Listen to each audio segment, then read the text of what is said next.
जय माता दी। बड़ों को मेरा चरण स्पर्श और छोटों को मेरा प्यार। आशा करती हूँ आप सभी लोग स्वस्थ होंगे और मस्त होंगे। और मैं एस्ट्रोलॉजर प्रियंका भारद्वाज स्वागत करती हूँ आपके अपने इस यूट्यूब चैनल पर। हमारे हिंदू धर्म में जया एकादशी का विशेष महत्व है। इस दिन भगवान विष्णु की विधिवत पूजा करने का बहुत ही अच्छा नियम बताया गया है। इसके साथ में कुछ लोग व्रत भी रखते हैं। व्रत रखने का भी विधान है। इस साल जया एकादशी पर बहुत अच्छा योग है, सर्वार्थ सिद्धि योग है। तो सर्वार्थ सिद्धि मतलब सब कुछ सिद्ध हो गया, बहुत अच्छा योग है। तो आइए जानते हैं कि जया एकादशी का शुभ मुहूर्त और पूजा की विधि क्या है।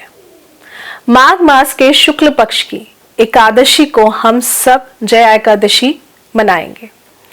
इस बार ये एकादशी 1 फरवरी 2023 को पड़ रही है और हमारे हिंदू पंचांग के अनुसार साल में कुल 24 एकादशी होती हैं। तो ऐसे में हर मास के शुक्ल और कृष्ण पक्ष में एक एक एकादशी पड़ती है। हर एक एकादशी का एक अपना ही महत्व होता है। वहीं माघ मास के शुक्ल पक्ष में पड़ने वाली एकादशी के दिन भगवान विष्णु की विधिवत पूजा और व्रत करने से शुभ फलों की प्राप्ति हमें जल्दी होती है। इसके साथ ही व्रत रखने से व्यक्ति के ऊपर जितनी भी बुरी शक्तियों का प्रभाव होता है वो खत्म होने लगता है। कहीं ना कहीं अगर जाने अनजाने कुछ आपसे कुछ भी गलती हुई है, कुछ भी पाप हो गया है, तो कहीं ना कहीं एकादशी के व्रत रखने से उन पापों से भी आपको मुक्ति मिल जाती है। जया एकादशी को भूमि एकादशी के नाम से भी जाना जाता है। कई जगह इसको भीष्म एकादशी भी कहते हैं। तो आइए जानते हैं कि एकादशी की तिथि, शुभ मुहूर्त और महत्व क्या है। तो महत्व में तो मैं आपको पहले ही बता चुकी हूँ। अब उदया तिथि के अनुसार जया एकादशी का व्रत जब हम लोग 1 फरवरी 2023 को रखेंगे, तो मैंने जैसा कि कहा कि उदया तिथि बहुत जरूरी होती है जब भी हम कोई व्रत या पूजा पाठ करते हैं। तो पद्म पुराण के अनुसार हर व्यक्ति को उसके कर्मों के हिसाब से फल मिलता है, ये हम सभी जानते हैं। ऐसे ही कई व्यक्तियों को प्रेम और भूत पिशाच योनि पर जाना पड़ता है। ये मैंने क्यों बोला, वो इसलिए बोला कि कहीं ना कहीं आपने देखा ना, आजकल बस सामने वाले के मन में फीलिंग्स हैं या नहीं कोई नहीं जानना चाहता। बस ऐसी ऐसी कॉल्स आती हैं, मैम इसका वशीकरण करना है, उसका वशीकरण करना है। ये सब कुछ नहीं होता, आप समझिए इस बात को। अगर भगवान ने आपकी किस्मत में किसी को लिखा है तो वो आपको मिलेगा, बस आपको अपने सही कर्म करने हैं। तो अब मैं अगर एकादशी की बात करूं कि जो व्यक्ति जया एकादशी का व्रत करते हैं उन्हें कष्टकारी पिशाच योनि से मुक्ति मिल जाती है।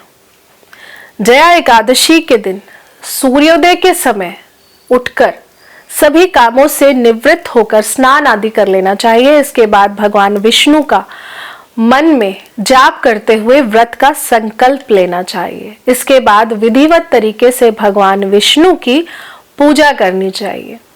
भगवान विष्णु को पीले रंग के फूल, चंदन, अक्षत, फूल माला, पंचामृत, तुलसी दल आदि अर्पित करना बहुत उत्तम माना जाता है। लेकिन एकादशी के व्रत में आपको अक्षत अर्पित नहीं करने हैं।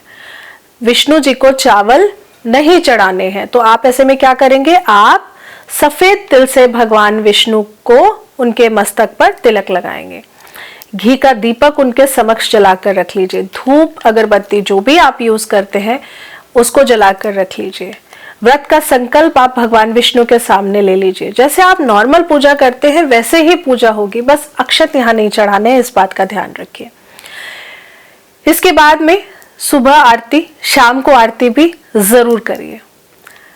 इसके साथ ही एकादशी व्रत कथा सुबह के समय पढ़ना बहुत जरूरी होता है, क्योंकि देखिए आपने व्रत शुरू किया ना, दिन में शुरुआत आप व्रत रख रहे हैं। तो कुछ लोग कहते हैं मैम सुबह समय नहीं होता, हम शाम को पढ़ लेते हैं। ऐसा मत करिए। सूर्यदेव आपके कर्म के साक्षी माने जाते हैं, इसीलिए मैंने कहा जब सूर्य उदय हो रहे हो, सूर्यदेव निकल रहे हो, तभी आप व्रत का संकल्प लीजिए। उसके बाद चौकी सामने लगाकर जब आप भगवान विष्णु का पूजन करेंगे तो फिर आप कथा जरूर पढ़िए। एकादशी व्रत की कथा जरूर पढ़नी चाहिए।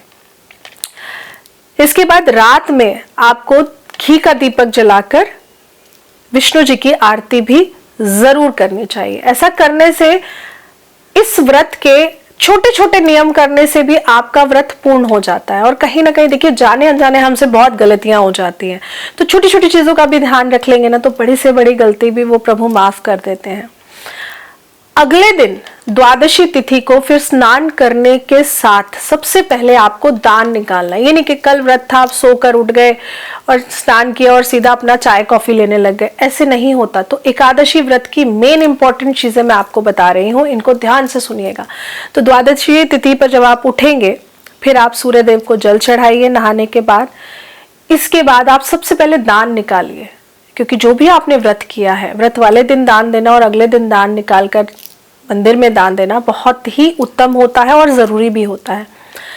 इसके बाद ही आप व्रत को पारण कर सकते हैं, यानी कि आपका व्रत द्वादशी पर फिर इतना करने पर दान निकाल के रख दिया, आप मंदिर नहीं जा पा रहे, कोई बात नहीं, आप दान निकाल कर रख दीजिए, संकल्प कर लीजिए, पैसे जो आपने एक दिन पहले रखे थे वो साथ में रख दीजिए कि भाई हमने ये दान निकाल कर रख दिया है। फिर आप अपना भोजन करना चाहें, आप भोजन कर सकते हैं, चाहे तो उसके बाद आप जा करके वो दान मंदिर में रखाइए। तो ये एक बहुत ही छोटा सा नियम मैंने आपको बताया है कि बस इन 3 चीजों का ध्यान रखना है कि जिस दिन व्रत करना है, सुबह सूर्योदय के समय उठिए, नहाइए, सबसे पहले सूर्यदेव को जल चढ़ाइए और फिर वहां पर संकल्प करिए कि मैं आज एकादशी का व्रत करूंगी या करूंगा। फिर आप पूजा की चौकी लगाइए। आपके मंदिर में अगर विष्णु जी की फोटो है, मूर्ति है, तो उसको साफ करके दोबारा से कपड़ा बदलकर दोबारा से रखकर, क्योंकि जब भी आप व्रत करते हैं चौकी अलग से नहीं लगाते, तो जो मंदिर में आपने कपड़ा बिछा है उसको बदल लीजिए। और छोटा सा नियम पूजा का मैंने आपको बताया। दूसरी चीज जो ध्यान रखनी है कि अक्षत नहीं चढ़ाने हैं। और तीसरी चीज जो ध्यान रखनी है वो क्या, कि द्वितीय वाले मतलब एकादशी के बाद द्वादशी वाले दिन आप क्या करेंगे, उठेंगे, सूर्यदेव को जल चढ़ाएंगे फिर से, और दान की सामग्री निकालने के बाद फिर आप अपने व्रत का पारण करेंगे, भोजन खा लेंगे। तो बहुत छोटी सी 3 चीजें थी। इतने करने से आपका एकादशी का व्रत पूर्णता फलदायी जरूर होगा आपके लिए। आशा करती हूँ आपको जानकारी अच्छी लगी होगी। जानकारी अच्छी लगी हो तो प्लीज वीडियो को लाइक करना बिल्कुल मत भूलिए और नीचे कमेंट में राधे कृष्णा लिखना जरूर याद रखिए। जय माता दी।